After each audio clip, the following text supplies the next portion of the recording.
So imagine you're a little girl, maybe 7, 8 years old. Your dad calls you over and hands you a bag. Heavy. You don't know exactly what's inside, but you kind of know. The way kids know things before they have words for them. He walks you out to the back of the property, into the trees, to the well, and he drops whatever is in that bag down into the dark. That little girl grew up, and for the next 45 years, she tried to tell that story to anyone who would listen. Teachers, priests, police, anyone. And for 45 years, nobody picked up a shovel. Today we're talking about Donald Dean Studey, Green Hollow, Iowa, and what might be one of the most unresolved cold cases in modern American history. I'm Victoria. Let's get into it. So first, Green Hollow, because the place matters. It's not a town, it's not even a village, it's just a stretch of thick woods in the hills of southwestern Iowa. Remote, dense, about 40 miles outside Omaha, Nebraska. And here is what I keep thinking when I read about this case. If you wanted a place where terrible things could happen and nobody on the outside would ever know, this is kind of exactly that place. Deep ravines, old trails winding through trees, a landscape that swallows secrets. So Donald Dean grew up there, raised his family there, on paper, a regular blue-collar guy. Drove tow trucks, worked at gas stations and truck stops across the region, the kind of work where you are on the road at odd hours and nobody really asks where you've been. Under the surface, criminal record across multiple states.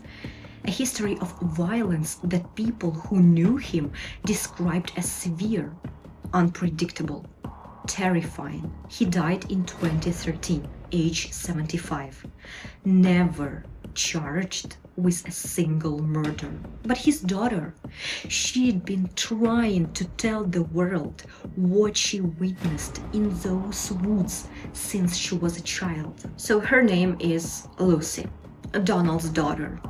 And what she says is a lot. She says her father had a type.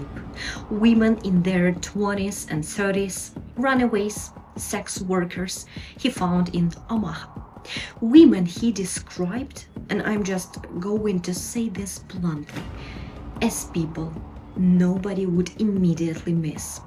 Women whose disappearance wouldn't automatically trigger a police investigation. He would bring them back to Green Hollow and he would kill them there. Lucy says she knows this because as a child, she was made to help. She describes carrying bags of lye to her father at the wells. Lye is a chemical. It speeds up decomposition. She was a little girl carrying the stuff and understanding in the terrible, wordless way what it was being used for. She started talking about it.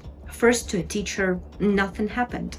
She told priests, nothing. In 2007, she went to sheriff's office. A deputy visited the area, couldn't locate the specific well she described. The land had changed too much. And then, nothing. The file went cold. 45 years. The same story. Silence. Then in October 2010, a Newsweek journalist called, and everything changed. The story exploded. Lucy told the reporter she believed her father murdered between 50 and 70 people over 3 decades, that he buried bodies in wells on the family property and along the mushroom trails in the woods, that he kept the gold teeth and fillings of his victims as trophies, that he was connected to organized crime, that she watched him stomp the head of a woman. On TikTok alone, the hashtag Donald Dean study hit 3.2 million views within days. CNN, everyone was calling. So the Fremont County Sheriff's Department opened a formal investigation. The FBI joined. Iowa Division of Criminal Investigation joined. And for the first time in 45 years, something was actually moving. Okay, so I need to stop here for a second, because this is the detail that I keep coming back to every time I go through the research on this case. Special dogs were brought to the Green Hollow property. 2 of them brought in separately. Different handlers, different times, operating completely independently. Both dogs hit on human remains in the same locations. Not one dog, 2 dogs, same spots. The Fremont County Sheriff himself, Kevin Astrop, said publicly he believes Lucy. He said it's hard for him to imagine 2 dogs independently flagging the exact same places and both being wrong. 2 dogs, same spots, that doesn't just happen by coincidence. December 2022. Law enforcement arrives at the property. They drill core samples 85 feet deep. Forensic experts, soil analysts, parts of 3 days on a 420-acre property. They find animal bones and debris. No human remains. Iowa DCI releases a statement. Nothing found. Case closed. And here is where I have real questions. And this is the part that doesn't get talked about enough in mainstream coverage. Lucy McKiddy was not present during that dig. The woman who has been describing these locations since childhood, the woman who knows which well, which trail, which part of the hill, she was not there to direct anyone. And here is the other thing. This is a 420-acre property. It had potentially 28 wells, and they dug in one well, 3 days, without the key witness, on land that had changed dramatically over 40 years. The forensic anthropologist William Belcher from the University of Nebraska put it well when he said, "Memory is tricky. Lucy is trying to locate things she saw 40 years ago as a traumatized child on a landscape that has completely changed. That doesn't make her a liar. That makes finding the truth harder." So closing a case is not the same as solving it. Okay, I need you to stay with me here, because this is where the case gets harder to look at. So Donald was married 5 times. 3 of his wives apparently died by suicide. So now the suicide rate in Iowa in the 1970s, when these deaths were occurring, was roughly 12 per 100,000 people. So let me tell you what actually happened to 2 of those women. The first is Charlotte Studey. She was Donald's wife. She died in 1984. Original ruling: suicide. Single gunshot wound to the head from a rifle.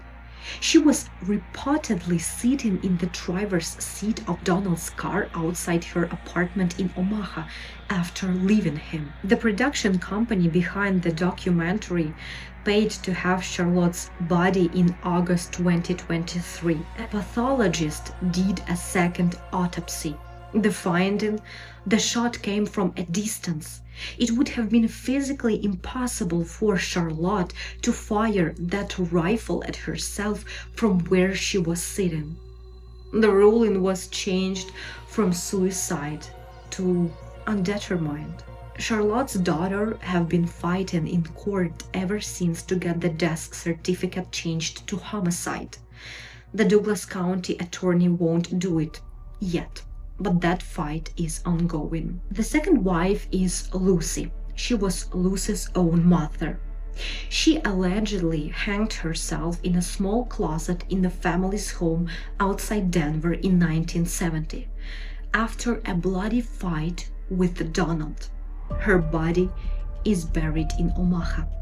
And Lucy has said that for decades her father used to tell her he didn't mean to kill her mother, that he choked her either too hard or too long. Lucy wants her mother's body exhumed next. So let me lay out everything else that exists alongside Lucy's story. Donald's own sister, Marilyn Kepler, wrote a 188-page handwritten journal. She called it The Hollow People. It describes a family filled with abuse, severe beatings, arsons, robbery. It paints Donald as a man who killed with ease and had, in her words, no human compassion whatsoever. She said the body count could be as high as 100.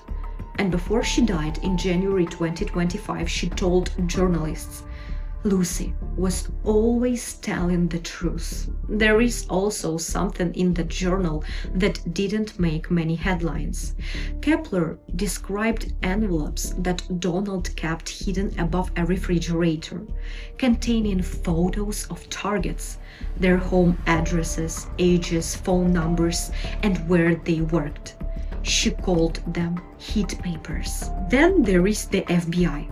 Stuart Fillmore, a 29-year-old FBI veteran, interviewed Lucy extensively. His conclusion: she's credible, consistent. The details don't waver. He also said he couldn't understand why the 2022 dig was conducted so narrowly, with the key witness not even present to direct investigators. There is the neighbor, Sean Smith. He says Donald once called him out of the blue before he died, mentioned there might be bones in one of the wells because he'd buried animals there. Smith didn't believe the animal explanation then. He still doesn't. There is a 612-page FBI file on this case, never publicly released. And then the goat. Donald's study allegedly used to dress up as a goat-human hybrid, armed, and wandered the property at night to scare people away from the land. It worked. The legend of the goat of Green Hollow kept locals away for years. A thing of terror that he supposedly created deliberately as a security system. So here is where we are today.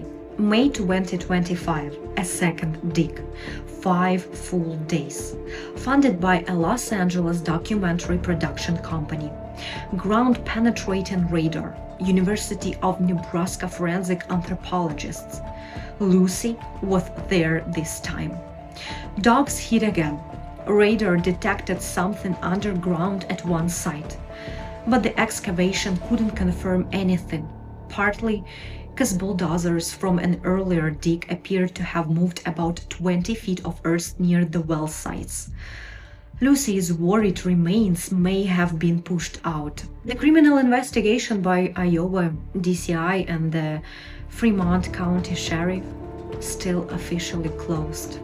The 612-page FBI file still under review. Paramount Plus documentary My Killer Father, The Green Hollow Murders. It will be dropped in April 28, 2026. 3 episodes, all at once. It covers the 3-year investigation, the new witnesses, the dig. About the documentary, we can discuss it in several days in the comments below. The truth has not been found yet, but it hasn't been buried forever either. I have to do one more part because I believe in being fair, and Lucy's story has inconsistencies. Her victim count has ranged from 5 to 70, depending on when and how she was asked. In some accounts, she was present for burials. In others, she only knew about them. She admitted to stealing money from her father in 2007. The same year, she made new allegations against him to police. Timing is complicated. Her sister Susan says flatly that Lucy invented all of it. I hold all of that. But I also hold 2 dogs, same locations, a 188-page journal from his own sister, a veteran FBI investigator who found her credible, an autopsy that was changed because the physics of Charlotte's death didn't add up, a neighbor who believed Donald's confession about bones in the well, hid papers above a refrigerator, a 612-page FBI file nobody has seen, a man who told his daughter for decades that he accidentally killed her mother. I'm not a jury. I'm not here to give you a verdict.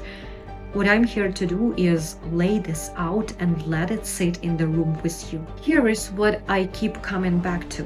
If Lucy is telling the truth, and I say if, because that's what intellectual honesty requires, then somewhere in those hills there are women who have been in those wells for 50 years. Women who were chosen specifically because their disappearances wouldn't make headlines. Women who have been underground while the world moved on above them. Lucy McKiddy, who has been talking since she was a little girl carrying bags of lye to a well, is still not done. Neither am I. Drop a comment. What do you think? Do you believe her? Do you think the investigation was adequate? Where do you land on this one? Subscribe if you are new. This case is still open in every way that matters, and I will update you the moment anything changes. See you in the next one.